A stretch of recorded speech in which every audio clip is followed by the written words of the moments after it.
Welcome to This Explainer. I'm so glad you're tuning in today because we're about to unpack something that happens inside almost all of us, literally every single day. In fact, billions of people all over the world willingly trigger this exact physiological chain reaction every morning without ever realizing the absolutely wild molecular mechanics behind it. Today, we're deconstructing a biological heist. That's right, a literal molecular hijack happening inside your own central nervous system, right at this very moment. So, why do you always feel exhausted at 2 p.m. despite drinking 3 cups of coffee? We've all been there, right? You chugged your favorite dark roast, you felt completely invincible at 9 a.m., and then out of nowhere, you're staring at your screen, totally drained, fighting just to keep your eyes open. Well, I promise you, the answer isn't that you just need stronger coffee. The real answer involves a highly aggressive, microscopic cellular infiltration happening deep within your brain's neural pathways. Part 1. The Brain Sleep Tracker, Establishing the Baseline. Okay, let's start by looking at your brain's natural baseline. From the exact moment you open your eyes in the morning, your brain starts burning massive amounts of energy to fuel your thoughts, your movements, your whole system. And a natural byproduct of all that intense energy consumption is the steady release of a chemical called adenosine. Picture these adenosine molecules as tiny, blue puzzle piece workers that just slowly accumulate and float around your brain all day long. They act as your body's built-in sleep tracker. The longer you're awake, the more adenosine builds up, creating this biological phenomenon we call sleep pressure. And the one and only goal of all those little blue workers is to find their way to your brain's glowing purple receptor gateways and dock themselves. Now, when those adenosine pieces finally reach their destination, the blue triangle slots perfectly into that purple gateway. It turns the key, and instantly, your cellular activity slows down. The internal background of your brain kind of dims to a soft twilight, and your central nervous system translates this into a very real physical sensation: drowsiness. Basically, your brain's energy battery drops to a sluggish 15%. Your eyelids get heavy, your focus drifts, and honestly, this isn't a flaw in your biology. It's a crucial protective mechanism. It's exactly how you're supposed to get tired, so your body knows it's time to rest and repair. Part 2. Enter the caffeine hijackers. The infiltration begins. All right, so into this perfectly balanced, natural system, we throw our catalyst, your morning cup of coffee.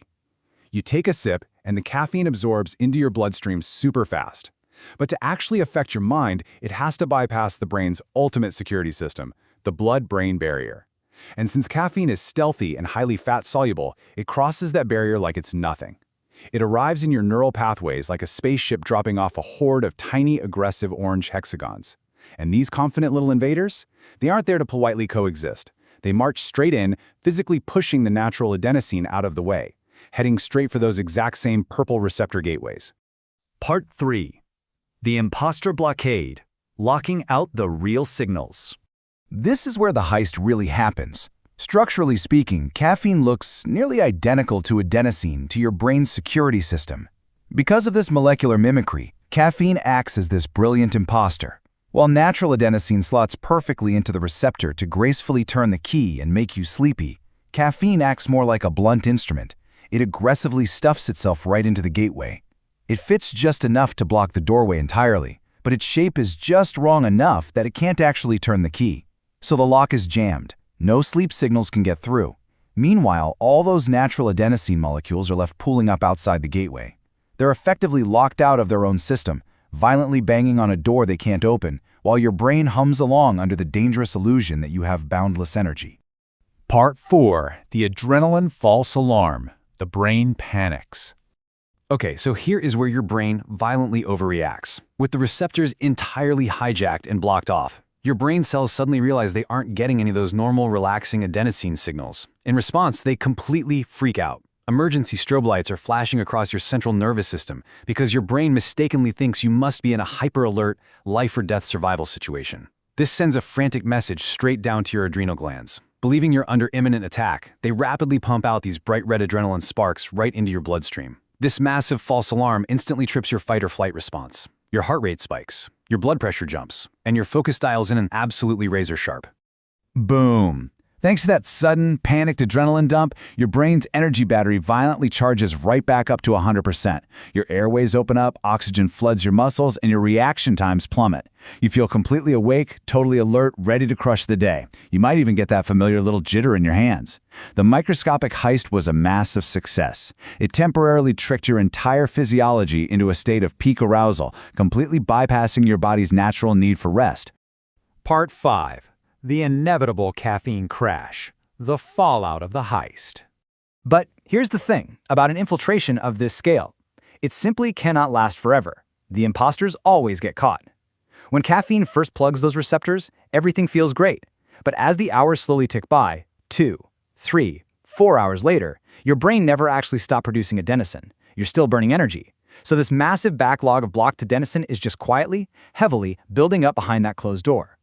As we finally hit the 5-hour mark, the caffeine begins to reach its half-life.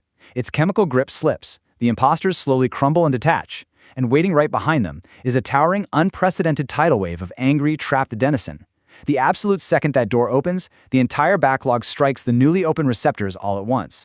Which brings us to the absolute core takeaway of this entire explainer. Coffee does not create real energy. It just masks your fatigue. That towering tidal wave hitting your receptors, that is the dreaded caffeine crash. The reason you feel so completely racked at 2 p.m. is precisely because the chemical fatigue was literally always there, hiding in the background, building up hour by hour. It was never resolved. You were essentially just wearing a chemical blindfold, courtesy of those aggressive molecular imposters. So, I want to leave you with this final thought to ponder next time you're in line at a cafe. Does your coffee actually give you energy, or is it just borrowing it from tomorrow? Next time you take a sip from that favorite mug and feel that magical burst of life, just remember the heist quietly unfolding in your neural pathways and that towering tidal wave of adenosine patiently waiting its turn to crash down. Thanks so much for joining me for this explainer, and I'll catch you in the next one. Like, share, comment, subscribe. Oh, and hey, don't forget to click that bell icon for notifications.